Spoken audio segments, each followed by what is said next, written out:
आनंदी लोक कमी का झोपतात? तुम्ही पाहिलंय? काही लोक सकाळी अलार्म न लावता एकदम फ्रेश उठतात आणि काही लोकांना 10 तास झोपूनही बिछाण्यातून उठावंसं वाटत नाही. फक्त झोपून राहावंसं वाटतं. हा फक्त आळस नाहीये.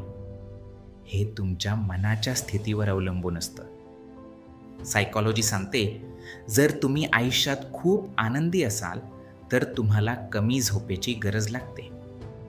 पण जर तुम्ही दुःखी किंवा उदास असाल, तर तुम्हाला जास्त वेळ झोपावंसं वाटतं.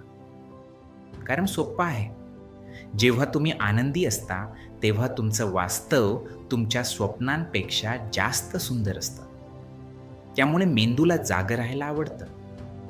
पण जेव्हा तुम्ही दुःखी असता, तेव्हा झोप ही तुमच्यासाठी एक पळवाट, एस्केप बनते. मेंदूला वास्तवाचा सामना करायचा नसतो, म्हणून तो झोपेचा आश्रय घेतो.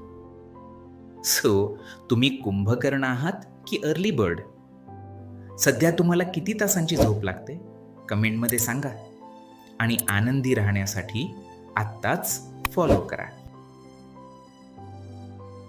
मनाचे खेळ, परीस फाउंडेशन.